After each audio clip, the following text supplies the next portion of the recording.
हरि ओम्। ॐ सहनाववतु सहनौ भुनक्तु सह वीर्यं करवावहै तेजस्विनावधीतमस्तु मा विद्विषावहै। ॐ शान्ति शान्ति शान्तिः। ॐ पार्थाय प्रतिबोधितां भगवता नारायणेन स्वयं व्यासेन ग्रथितां पुराणमुनिना मध्ये महाभारतम् अद्वैतामृतवर्षिणीं भगवतीम् अष्टादशाध्यायिनीम् अम्भ त्वामनुसन्दधामि भगवद्गीते भवद्वेषिणी।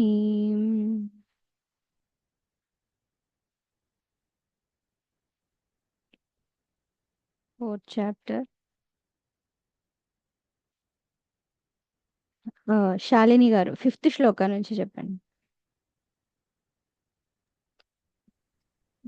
श्रीभगवानुवाच बहूनि मे व्यतीतानि जन्मानि तव चार्जुन तान्यहं वेद सर्वाणि न त्वं वेत्त परन्तप సిక్స్త్ కూడా.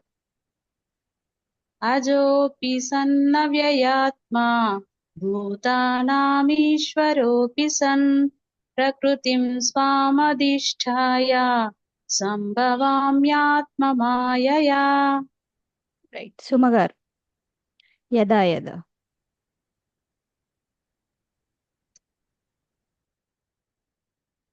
అన్మ్యూట్ చేసుకో. यदा यदा हि धर्मस्य ग्लानिर्भवति भारत अभ्युत्थानमधर्मस्य तदात्मानं మరి సృజామ్యహం. सृजाम्यहं ఎస్, నెక్స్ట్ శ్లోక. परित्राणा ఇది కూడా చెప్పాలి కదా చెప్పండి మాతాజీ. చెప్పండి చెప్పండి. परित्राणाय साधूनां विनाशाय च दुष्कृतां धर्म संस्थापनार्थाय संभवामि युगे युगे। ఇది కూడా చెప్పండి. జన్మ కర్మచ. जन्म कर्म च मे दिव्यम् एवं यो वेत्ति तत्त्वतः त्वक्ता देहं पुनर्जन्म नैति मामेति सोऽर्जुन। థర్డ్ లైన్ మళ్ళీ చెప్పండి. త్యక్త్వా. त्यक्त्वा देहं पुनर्जन्म नैति मामेति सोऽर्जुन। రైట్. శాలిని గారు వీతరాగభై. वीतरागभयक्रोधाः मन्मया मामुपाश्रिताः बहवो ज्ञानतपसा पूता मद्भावमागताः। రైట్. నిన్న ఇక్కడి వరకు అయింది. 11th దూరికి చెప్పాము, మళ్ళీ చెప్తా. ఏ యథా మాం ప్రపద్యంతే తాంస్తథైవ భజామ్యహం మమ వర్త్మానువర్తంతే మనుష్యాః పార్థ సర్వశః. శాలిని గారు రిపీట్ చేయండి. ఏ యథా మాం ప్రపద్యంతే ये यथा मां प्रपद्यन्ते తాంస్తథైవ భజామ్యహం तांस्तथैव भजाम्यहम् మమ వర్త్మానువర్తంతే मम वर्त्मानुवर्तन्ते మనుష్యాః పార్థ సర్వశః. मनुष्याः पार्थ सर्वशः చెప్పండి. ये यथा मां प्रपद्यन्ते तांस्तथैव भजाम्यहम् मम वर्त्मानुवर्तन्ते मनुष्याः पार्थ सर्वशः। రైట్. సుమగారు. ये ये यथा मां प्रपद्यन्ते तांस्तथैव भजाम्यहम् मम वर्मानुवर्तन्ते मम वर्त मनुष्यः मम वर्त्मानु वर् मम वर्त्मानुवर्तन्ते मनुष्यः पार्थ सर्वशः కృష్ణకుమారి గారు. ये यथा मां प्रपद्यन्ते तांस्तथैव भजाम्यहम् मम वर्त्मानुवर्तन्ते मनुष्याः पार्थ सर्वशः మనుష్యాఫ్ పా ముందు ఫ్. मनुष्याः पार्थ सर्वशः రమాదేవి గారు. ये यथा मां प्रपद्यन्ते तांस्तथैव भजाम्यहम् मम वर्त्मानुवर्तन्ते मनुष्याः पार्थ सर्वशः మనుష్యాహ కరెక్టే, బట్ పా ఉంది కాబట్టి మనుష్యాఫ్ అనాలి, ఎఫ్ అనాలి. ఓకే, मनुष्याः ओके సంగీత. हरि ओम् ये यदा मां प्रपद्यन्ते तांस्तथैव भजाम्यहम् मम वर्त्मानुवर्तन्ते मनुष्याः पार्थ सर्वशः నేను వెళ్ళిపోతాను ఇంకా ఇక్కడ నుంచి, ఏదైనా వదిలేసుకొని. మనుష్యా పార్థ సర్వశ మైండ్ లో ఫిక్స్ అయిపోయి ఉండాలి. పా వస్తుంది, పా కంటే ముందు ఫ అనాలి. मनुष्याः अन्नानो స్పష్టంగా క్లియర్ గా అర్థం కావాలి. మనుష్యా పార్థ సర్వశ. मनुष्याः पार्थ सर्वशः రైట్ అన్నానండి. అన్నావా? Thank you. బకుల గారు. ये यथा मां प्रपद्यन्ते तांस्तथैव भजाम्यहम् मम वर्त्मानुवर्तन्ते मनुष्याः पार्थ सर्वशः భాస్కర్ గారు. ये यथा मां प्रपद्यन्ते तांस्तथैव भजाम्यहम् मम मत्मानुवर्तन्ते मनुष्याः पार्थ सर्वशः శేషు గారు. ये यदा मां प्रपद्यन्ते तांस्तदैव भजाम्यहम् मम वर्त्मानुवर्तन्ते मनुष्याः पार्थ सर्वशः ఓకే, శ్రీదేవి గారు. ये यथा मां प्रपद्यन्ते तांस्तथैव भजाम्यहम् मम वर्त्मानुवर्तन्ते मनुष्यः पार्थ सर्वशः శ్యా దీర్ఘం. మనుష్యా పార్థ సర్వశ. मनुष्याः पार्थ सर्वशः ఓకే, రైట్. సో ఇంకా మనం అది ఫిక్స్ అయిపోవాలి మైండ్ లో. విసర్గ తర్వాత ఫా, ఏ ఫాకి సంబంధించింది ఏదొచ్చినా కూడా ఫ్ అనే ఫ్ అనేది డామినేషన్ లో వినబడాలి. ఓకే, ఇప్పుడు చూడండి నెక్స్ట్. కాంక్షంత కర్మణాం సిద్ధిం. ఇది దాంట్లో న్యూట్రల్ గా హ అని అంటున్నాం. కాంక్షంత. ఇక్కడ యాక్చువల్ గా హ వచ్చినప్పుడు కూడా కొంచెం స్ట్రెస్ చేయాలి, ఫ అనగలగాలి. బట్ ఫా మాత్రం క్లియర్ గా ఏర్పడుతుంది, ఫా అనకుండా ఫ అనాలి అనేది. ఓకే, ఇది చూడండి. కాంక్షంత కర్మణాం సిద్ధిం. వక్ల గారు. యజంత ఇహ దేవతాః క్షిప్రం హిమానుషే లోకే సిద్ధిర్భవతి కర్మజా.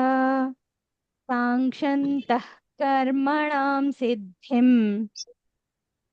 काङ्क्षन्तः कर्मणां सिद्धिं యజంత ఇహ దేవతాః यजन्त इह देवताः క్షిప్రం హిమానుషే లోకే क्षिप्रं हि मानुषे लोके సిద్ధిర్భవతి కర్మజా.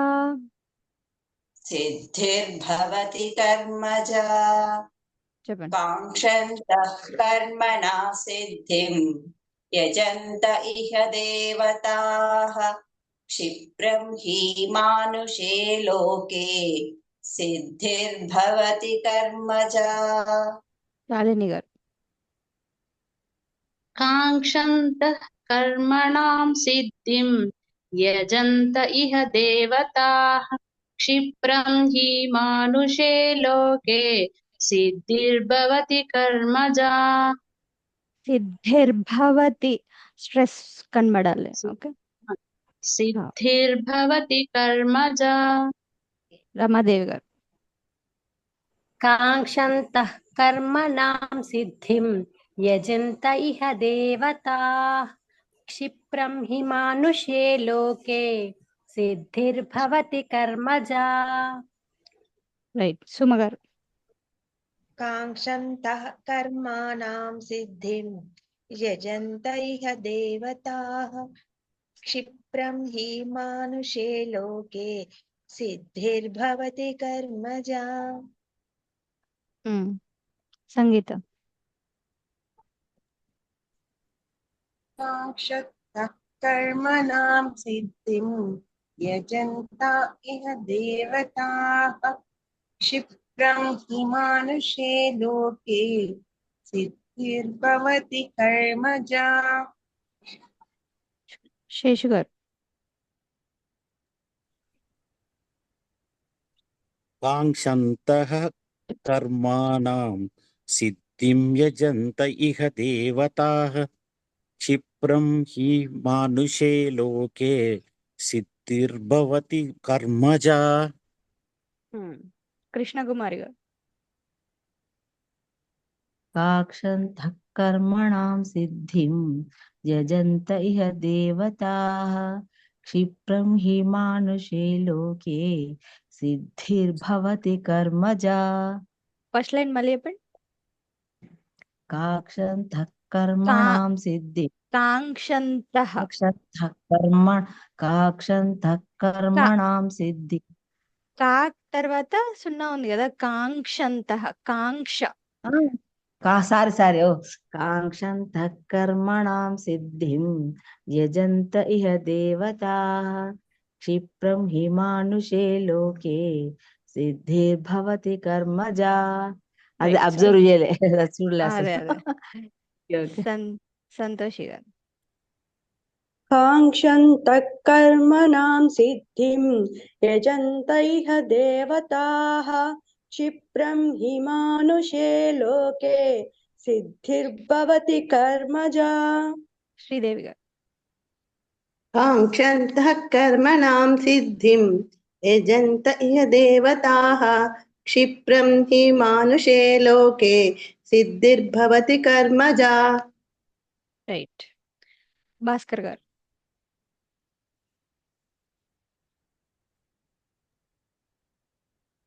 काङ्क्षन्तः कर्मणां सिद्धिं यजन्त इह देवताः क्षिप्रं हि मानुषे लोके सिद्धिर्भवति कर्मजा। రైట్. నెక్స్ట్ శ్లోక్. చాతుర్వర్ణ్యం మయా సృష్టం గుణకర్మ విభాగశః తస్య కర్తారమపి మాం వేద్య కర్తారమవ్యయం. ఇది కూడా చాలా ఫేమస్ శ్లోకం. చాతుర్వర్ణ్యం మయా సృష్టం, 4 వర్ణాలు నేనే సృష్టించాను అంటున్నాడు. దాన్ని ఒక్కొక్కరు ఒక్కొక్క విధంగా అర్థం చేసుకొని భగవంతుడే డిఫరెన్సెస్ చూపిస్తున్నాడండి అని అంటున్నారు. ఓకే, సో ఇది కూడా చాలా ఏమంటారు ట్విస్ట్స్ తో కూడుకున్న శ్లోకం అన్నట్టు. రైట్. వక్ల గారు చాతుర్వర్ణ్యం మయా సృష్టం चातुर्वर्ण्यं मया सृष्टं గుణకర్మ విభాగశః गुणकर्म विभागशः తస్య కర్తారమపి మాం तस्य कर्तारमपि मां వేద్య కర్తారమవ్యయం. विद्य कर्तारमव्ययम्। चातुर्वर्ण्यं मया सृष्टं गुणकर्म विभागशः तस्य कर्तारमपि मां विद्यः कर्तारमव्ययम्। సుమగారు. चातुर्वर्ण्यं मया सृष्टं गुणकर्म विभागशः तस्य कर्तारमपि मां विद्य कर्तारमव्ययम्। శేషు గారు. చాతుర్వర్ణ్యం మయా సృష్టం గుణకర్మ విభాగశ తస్య కర్తారమపి మాం విద్య కర్తారమవ్యయం. రమాదేవి గారు. చాతుర్వర్ణ్యం మయా సృష్టం గుణకర్మ విభాగశః తస్య కర్తారమపి మాం విద్య కర్తారమవ్యయం. కృష్ణకుమారి గారు. చాతుర్వర్ణ్యం మయా సృష్టం గుణకర్మ. సారీ అన్మ్యూట్ అయింది, మళ్ళీ చెప్పండి. అన్మ్యూట్ అయిందమ్మా, చూసుకోండి ఒకసారి. ఓకే. చాతుర్వర్ణ్యం మయా సృష్టం గుణకర్మ విభాగశః తస్య కర్తారమపి మాం విద్య కర్తారమవ్యయం. శ్రీదేవి విద్య గారు. కర్తారమవ్యయం. చాతుర్వర్ణ్యం మయా స్పృష్టం గుణకర్మ విభాగశః తస్య కర్తారమపి మాం విద్య కర్తారమవ్యయం. సంతోషి గారు. చాతుర్వర్ణ్యం మయా సృష్టం గుణకర్మ విభాగశః తస్య కర్తారమపి మాం విద్య కర్తారమవ్యయం. సంగీత. ముందు చెప్పలే కదా, ముందు శ్లోకం చెప్పారా?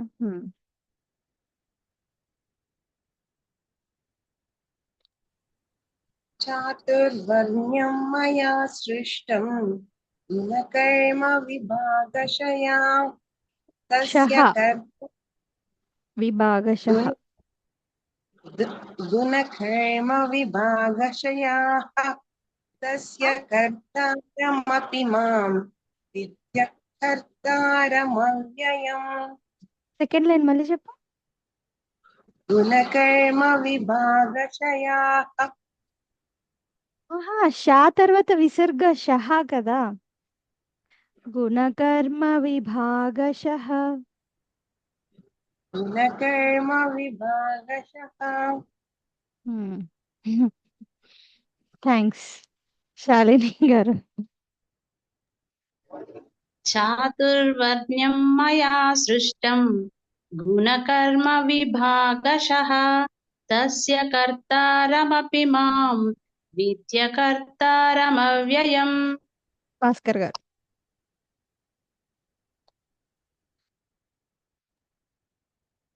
చాతుర్వర్ణ్యం మయా సృష్టం గుణకర్మ విభాగశః తస్య కర్తారమపి మాం విద్య కర్తారమవ్యయం. రైట్. నెక్స్ట్ శ్లోకం. నమాం కర్మాణి లింపంతి న మే కర్మ ఫలే స్పృహా ఇతి మాం యోభిజానాతి కర్మభిర్న సబధ్యతే. ఇక్కడ మళ్ళీ నా వస్తుంది, చూసుకోవాలి. నార్మల్ నా అణ డిఫరెన్స్ పలకాలి. లాస్ట్ లైన్లో కర్మభిః నా స బధ్యతే. స అంటే ఇక్కడ సహ అంటే అతడు. ఓకే. నా బధ్యతే అంటే బంధించలేనటువంటి అన్నట్టు. సో ఈ కర్మలలో బంధింపబడడు అని చెప్తున్నారు. సో కర్మభిర్ నా కదది, కర్మభిః నా స బధ్యతే, కర్మభిర్న స బధ్యతే, అట్లా పలకాలి. రైట్. నమాం కర్మాణి లింపంతి. నమాం కర్మాణి లింపంతే న మే కర్మ ఫలే స్పృహా న మే కర్మ ఫలే స్పృహా ఇతి మాం యోభిజానాతి ఇతి మాం యోభిజానాతి కర్మభిర్న స బధ్యతే. कर्मभिर्न सबध्यते न రైట్ मां कर्माणि लिम्पन्ति न मे कर्मफले स्पृहा इति मां योऽभिजानाति कर्मभिर्न सबध्यते రైట్ శాలిని గారు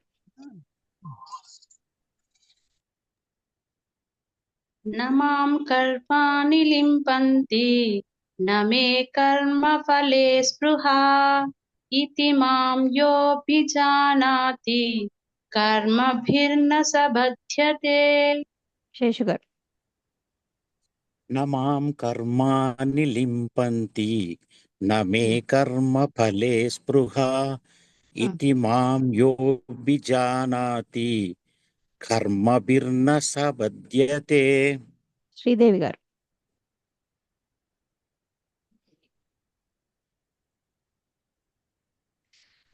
శ్రీదేవి గారు అన్మ్యూట్ చేసుకో न मां कर्माणि लिप्पन्ति न मे कर्मफले स्पृहा इति मां योऽभिजानाति कर्मभिर्न सबध्यते జెట్ స్పీడ్ అసలు భూమి మీద ఉంటూనే ఉండరు ఫ్లైట్ ఎప్పుడు కొంచెం లేకుంటే కష్టం కొంచెం స్లోగా కొంచెం క్లారిటీగా ఓకే యా సంగీత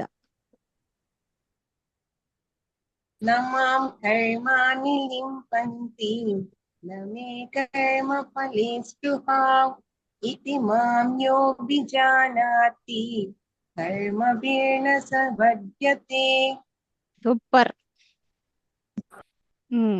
రమాదేవి గారు न मां कर्माणि लिम्पन्ते न मे कर्मफले स्पृहा इति मां योऽभिजानाति कर्मभिर्न सबध्यते కృష్ణకుమారి గారు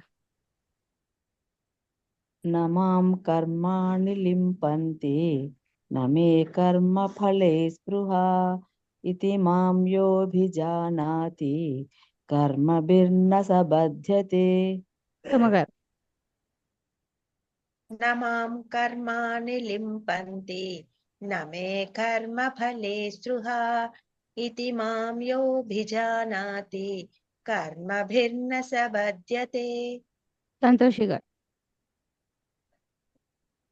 न मां कर्माणि लिम्पन्ति न मे कर्मफले स्पृहा इति मां योऽभिजानाति कर्मभिर्न सबध्यते భాస్కర్ గారు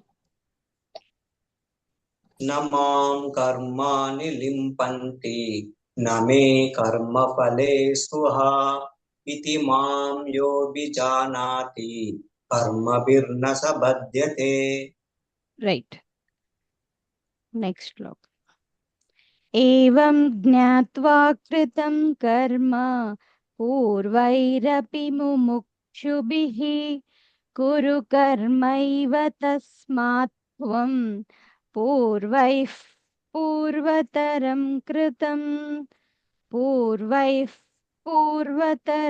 కృతం రైట్ వకుల గారు ఏవం జ్ఞాత్వా కృతం కర్మ एवं ज्ञात्वा कृतं कर्म పూర్వైరపి ముముక్షుభిః पूर्वैरपि मुमुक्षुभिः కురు కర్మైవ తస్మాత్ త్వం कुरु कर्मैव तस्मात् त्वं పూర్వైః పూర్వతరం కృతం पूर्वैः पूर्वतरं कृतम् एवं ज्ञात्वा कृतं कर्म पूर्वैरपि मुमुक्षुभिः कुरु कर्मैव तस्मात् त्वं पूर्वैः पूर्वतरं कृतम् రైట్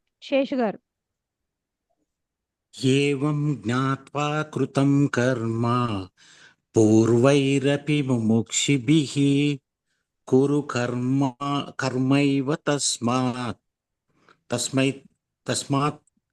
त्वं पूर्वतरं कृतं థర్డ్ లైన్ చెప్పండి మళ్ళీ. కురు కర్మైవ తస్మాత్వం రైట్. పూర్వై పూర్వతరం కృతం. శాలిని గారు.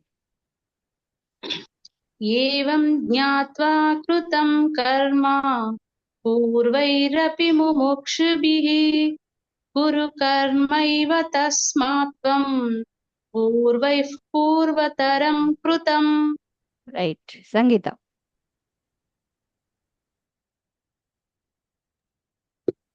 एवं ज्ञात्वा कृतं कर्म पूर्वैरपि मुमुक्षुभिः कुरु कर्मैव तस्मात् त्वं पूर्वैः पूर्वतरं कृतम्. ఫస్ట్ లైన్ ఒకసారి చెప్పండి. एवं ज्ञात्वा कृतं कर्म. రైట్. సూపర్. థ్యాంక్ యూ సంగీత. సంతోషి గారు.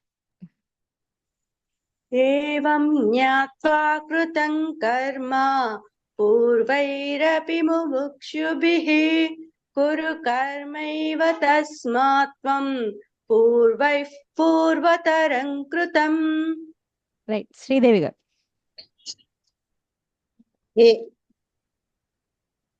एवं ज्ञात्वा कृतं कर्म पूर्वैरपि मुमुक्षुभिः कुरु कर्मैव तस्मात् त्वं पूर्वः पूर्वतरं कृतम्. ఓకే. కృష్ణకుమారి గారు. एवं ज्ञात्वा कृतं कर्म पूर्वैरपि मुमुक्षुभिः कुरु कर्मैव तस्मात् त्वं पूर्वैः पूर्वतरं कृतम्. సుమ గారు.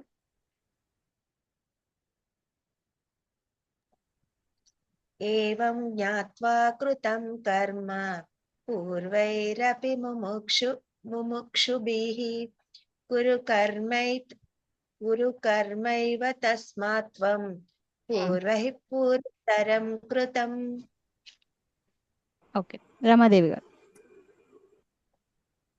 एवं ज्ञात्वा कृतं कर्म पूर्वैरपि मुमुक्षुभिः कुरु कर्मैव तस्मात् त्वं पूर्वैः पूर्वतरं कृतम्.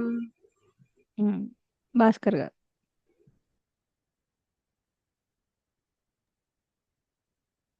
एवं ज्ञात्वा कृतं कर्म पूर्वैरपि मुमुक्षुभिः कुरु कर्मैव तस्मात् त्वं पूर्वैः पूर्वतरं कृतम्. రైట్. కిం కర్మ కిమకర్మేతి కవయోప్యత్ర మోహితాః తత్తే కర్మ ప్రవక్ష్యామి యజ్ఞాత్వా మోక్షసే శుభాత్. ఇక్కడ రెండు ఆ మాత్రాలు వచ్చినాయి. సెకండ్ లైన్ లో కవయః అపి అత్ర కలిపేస్తే కవయోప్యత్ర మోహితాః. లాస్ట్ లైన్ లో యజ్ఞాత్వా మోక్షసే అశుభాత్. ఓకే, అశుభాత్ అది. సో ఆ సగం కట్ అయిపోతుంది. మోక్షసే అశుభాత్ అని పలకాలి. అంటే మనం వినడానికి శుభాత్ లాగా వినబడొద్దు, ముందు కొంచెం ఆ యాడ్ అవ్వాలి. రైట్. కిం కర్మ కిమకర్మేతి किं कर्म किमकर्मेति కవయోప్యత్ర మోహితాః कवयोऽप्यत्र मोहिताः తత్తే కర్మ ప్రవక్ష్యామి तत्ते कर्म प्रवक्ष्यामि యజ్ఞాత్వా మోక్షసే శుభాత్. यज्ञात्वा मोक्षसे शुभात्. రైట్. చెప్పండి. किं कर्म किमकर्मेति कवयोऽप्यत्र मोहिताः तत्ते कर्म प्रवक्ष्यामि यज्ञात्वा मोक्षसे अशुभात्. రైట్. భాస్కర్ గారు. किं कर्म किमकर्मेति कवयोऽप्यत्र मोहिताः तत्ते कर्म प्रवक्ष्यामि यज्ञात्वा मोक्षसे अशुभात्. అంటే అంత మొత్తం పలకాల్సిన అవసరం లేదు, కొంచెం రావాలి అంతే. శాలిని గారు. ఒక్కసారి చెప్పరా మేడం ఇది మోక్షేశ శుభాత్? బేసికల్ గా మోక్షసే శుభాత్ అనేది అక్షరం, ఏంటి పదాలు, కానీ అది మీనింగ్ విడదీసినప్పుడు ఏమవుతుంది అంటే శుభాత్ కాదు అశుభాత్ రావాలి. సో మోక్షసే శుభాత్. సో మోక్షసేకి షూకి మధ్యలో ఒక చిన్న పాజ్ ఇస్తాం, ఆ పాజ్ యాడ్ చేసుకోవాలి మనం. ఓకే, యజ్ఞాత్వా మోక్షసే శుభాత్. సో ఇందాక భాస్కర్ గారు అన్నట్టు కంప్లీట్ గా పెట్టాల్సిన అవసరం లేదు. అలా పెడితే మోక్షసే అశుభాత్, అప్పుడు ఛందస్ మారిపోతుంది, మీటర్ మారిపోతుంది. యజ్ఞాత్వా మోక్షసే శుభాత్. పాజ్ ఇవ్వాలి, సేని లేపితే పాజ్ వస్తుంది, ఆ పాజ్ లో ఫిక్స్ చేయాలి. ఇలా అన్నింటికి అన్నమాట. సో ఎప్పుడైతే అమాత్ర వస్తుందో అన్నింటికి కవయోప్యత్ర కవయోపి అత్ర అట్లా మోక్షసే శుభాత్. చాలా స్లైట్ డిఫరెన్స్ ఉంటది, అది పట్టుకోవాలి అంతే. ఇవి యాక్చువల్ గా లలితా సహస్రనామాల్లో వందలు వస్తాయి. అంతా మింగేసి అందరూ అశుభాత్ అనకుండా శుభాత్, అశుభ, అలక్ష్మి ఇవన్నీ కలిపేస్తూ ఉంటారు, అవే మిస్టేక్స్. సో మీనింగ్ ని ఉద్దేశించినప్పుడు పదచ్ఛేదం మైండ్ లో ఉన్నప్పుడు ప్రొనౌన్సియేషన్ ప్రాబ్లం రాదు. రైట్, శాలిని గారు. కిం కర్మ కిమకర్మేతి కవయోప్యత్ర మోహితాః తత్తే కర్మ ప్రవక్ష్యామి యజ్ఞాత్వా మోక్షసే శుభాత్. చిన్న పాజ్ అంతే, అది మన మైండ్ లో మనం ఫిక్స్ చేసుకుంటే బయటికి వచ్చేస్తుంది. కరెక్ట్. సంగీత.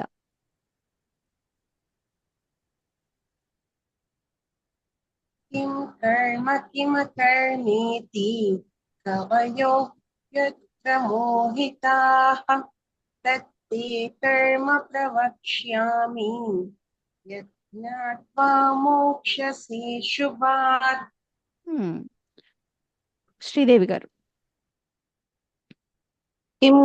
किं कर्म किमकर्मेति कवयोऽप्यत्र मोहिताः तत्ते कर्म प्रवक्ष्यामि यज्ञात्वा मोक्षसे शुभात्. కృష్ణకుమారి గారు. किं कर्म किमकर्मेति कवयोऽप्यत्र मोहिताः तत्ते कर्म प्रवक्ष्यामि यज्ञात्वा मोक्षसे शुभात्. రైట్. శేషు గారు. किं कर्म किमकर्मेति कवयोऽप्यत्र मोहिताः तत्ते कर्म प्रवक्ष्यामि यज्ञात्वा मोक्षसे शुभात्. యజ్ఞాత్వా. యజ్ఞాత్వా ఇలా యజ్ అన్నది మేడం ఈ బుక్ లా జా ఉంది ఇలా. ఓకే, అది కలిపేసి ఉన్నట్టుంది, విడదీస్తే యజ్ఞాత్. యాక్చువల్ గా అద్ద అనేది కూడా తీసేసామనుకోండి, జాకి జావత్ వస్తుంది అనమాట. బట్ జాని సెపరేట్ చేస్తే యత్ అనేది వస్తుంది, సంధి విచ్ఛేదం చేస్తే ఇలా వస్తుంది, కలిపేశారనుకోండి యజ్ఞాత్వ అయిపోతుంది. ఓకే, విడదీస్తే ద వస్తుంది. రైట్. నెక్స్ట్ సుమ గారు. किं कर्म किमकर्मेति कवयोऽप्यत्र मोहिताः तत्त कर्म प्रवक्ष्यामि यज्ञात्वा मोक्षसे शुभात्. ఎవరన్నా రమాదేవి గారు. किं कर्म किमकर्मेति कवयोऽप्यत्र मोहिताः तत्ते कर्म प्रवक्ष्यामि यज्ञात्वा मोक्षसे शुभात्. సంతోషి గారు. किं कर्म किमकर्मेति कवयोऽप्यत्र मोहिताः तत्ते कर्म प्रवक्ष्यामि यज्ञात्वा मोक्षसे शुभात्. రైట్. किं कर्म किमकर्मेति कवयोऽप्यत्र मोहिताः तत्ते कर्म प्रवक्ष्यामि यज्ञात्वा मोक्ष्यसे अशुभात्. త్యాకి కావత్తు ఖ్యాది దానికి యావత్తుంది మామూలుగా అంటున్నారు కొంచెం క్ష అట్లా రావాలి. తత్తే కర్మ ప్రవక్ష్యామి అలా రావాలి. ఓకే అందరికి అందరికి చెప్తాను. మిగతా రేపు చూద్దాం. ఓం శాంతి శాంతి శాంతి. హరి ఓం శ్రీ గురుభ్యో నమః. హరి ఓం.